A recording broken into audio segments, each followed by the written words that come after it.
Bus driver మితిమీరిన వేగం, నిద్రమత్తు 10 మంది ప్రయాణికుల ప్రాణాలను గాల్లో కలిపింది. తెల్లవారుతుండగానే 10 కుటుంబాల్లో విషాదాన్ని నింపింది. విరామం లేకుండా సాగిన సుదీర్ఘ ప్రయాణంతో మరికొన్ని గంటల్లో గమ్యస్థానం చేరాల్సిన బస్సు డ్రైవర్ అలసిపోవడంతో ప్రమాదానికి గురైంది. కృష్ణా జిల్లా ముళ్లపాడు వద్ద జాతీయ రహదారిపై డివైడర్ను ఢీకొని కల్వర్టులో పడిపోయింది. దివాకర్ ట్రావెల్స్కు చెందిన ఈ బస్సులో ప్రమాద సమయంలో 50 మందికి పైగా ప్రయాణికులు ఉండగా 10 మంది మృత్యువాత పడ్డారు. తీవ్రంగా గాయపడిన 30 మందిని ఆసుపత్రికి తరలించి చికిత్సలు అందిస్తున్నారు. కృష్ణా జిల్లా పెనుగంచిప్రోలు మండలం ముళ్లపాడు సమీపంలో జాతీయ రహదారిపై జరిగిన రోడ్డు ప్రమాదం తీవ్ర విషాదాన్ని మిగిల్చింది. తెల్లవారుతుండగా ప్రయాణికుల బతుకులు తెల్లారిపోయాయి. కటక్ నుంచి హైదరాబాద్ వస్తున్న దివాకర్ ట్రావెల్స్కు చెందిన బస్సు ముళ్లపాడు వద్ద జాతీయ రహదారిపై డివైడర్ను ఢీకొన్న బస్సు కల్వర్టులోకి పడిపోయింది.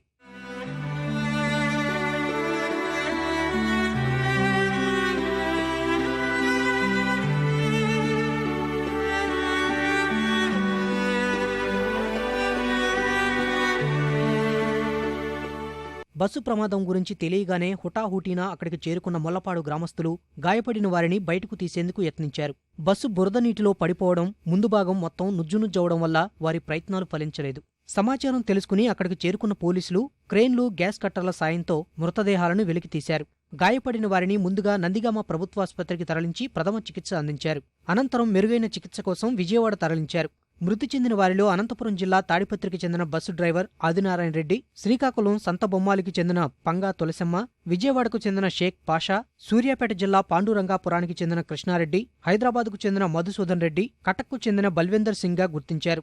బస్సు ప్రమాదం గురించి తెలియగానే డీజీపీ సాంబశివరావు ఘటనా స్థలానికి చేరుకుని సహాయ చర్యలను పర్యవేక్షించారు. ఏం తెలియలేదు, పడ్డ తర్వాత మొత్తం బస్ అంతా షేక్ అయినప్పుడు మేము లేసాము. అప్పటికి నాకు దెబ్బలు బాగా తగిలి అరగంట 45 నిమిషాలు బస్సులోనే ఉన్నాము. 2-3 అద్దాలు పగలు కొట్టేసి దానిలోంచి బయట తీశారు మమ్మల్ని. విజయవాడలోని ప్రభుత్వ, ప్రైవేటు ఆసుపత్రుల్లో క్షతగాత్రులకు చికిత్స అందిస్తున్నారు. ప్రమాదం నుంచి వారు ఇంకా పూర్తిగా తేరుకోలేదు. బస్సు పెద్ద కుదుపునకు గురవ్వడమే తమకు గుర్తుందని, ఆ తర్వాత ఏం జరిగిందో తెలియలేదని వారు చెబుతున్నారు. సార్ అరౌండ్ 5 o'clock ఈ బస్సు కదిలినట్టు అయింది. సడన్గా చూసేటప్పటికి కింద మధ్యలో పడిపోయింది, లోయలో కాలువలో. మరి డివైడర్ ఎక్కించేసినట్టున్నాడు. చూస్తే ఒక 15 minutesలో వచ్చారు అందరూ. వచ్చి కాలువలోకి దించి కాలువ నుంచి లోకల్ హాస్పిటల్కి తీసుకెళ్లారు.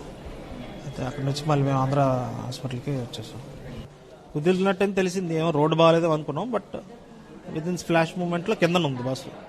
మధ్యలో ఒక దగ్గర పెద్దగా బ్రేక్ పడేటట్టు సౌండ్ వచ్చింది, ఏదో పెద్దగా సౌండ్ వచ్చింది. ఆ టైంలో నాకు కాస్త తెలివి వచ్చేటప్పటికి బస్సు డౌన్లోకి వెళ్తున్నట్టు అనిపించింది. ఆ తర్వాత నేను కాస్త ఏం జరిగిందో నాకేం తెలియదు, ఎవరో పట్టుకొని లాగుతుంటే ఏదో తొక్కుని ఎక్కిపోతున్నట్టు అనిపించింది. నేను పక్కన పెట్టేశారు, కూర్చొని లేసి కళ్ళు తీసి చూసేసరికల్లాను డివైడర్ పైన ఉన్నాను. చుట్టుపక్కల నాతో పాటు 5-6 members అలాగే ఉన్నారు. ఇంకా చదువుతుండే లోపల రిమైనింగ్ వెహికల్స్ అన్నీ ఆపేసి జనాలు సర్వ్ చేయడం స్టార్ట్ చేశారు. ఒకసారి జర్క్స్ వచ్చాయి, బాగా పడిపోయింది కింద. మెలుగుగా ఉన్నాను ఆ టైంలో. పడిన తర్వాత స్పృహ కోల్పోయాను. కొంతసేపు అయ్యేసరికి అందరూ ఏడుస్తూ కొంతమంది హెల్ప్ చేస్తున్నారు వాలంటీర్గా. సో నా దగ్గరికి వచ్చేసరికి లేట్ అవుతుందని పక్కలో వాటర్ ఉంది, బురద ఉంది, అందులో దూకేసి బయటకు వచ్చేసాను. ఏం తెలియదు, మరి డ్రైవర్ నిద్రపోయడం మరి ఏం జరిగింది తెలియదు, కానీ పడిపోయారు. మరి దేవుడి దేవాళ్ళు బతికేవాడు మేమైతే, ఏం చెప్తాం. దివాకర్ ట్రావెల్స్ పై పోలీసులు కేసు నమోదు చేశారు. ప్రమాద ఘటనపై సమగ్ర విచారణకు డీజీపీ ఆదేశించారు. ప్రమాదానికి గురైన బస్సుకు ఫిట్నెస్ ధ్రువపత్రం ఉందని రవాణా శాఖ కమిషనర్ బాలసుబ్రహ్మణ్యం వెల్లడించారు. డ్రైవర్ అతివేగమే ప్రమాదానికి కారణమై ఉండొచ్చని అనుమానం వ్యక్తం చేశారు.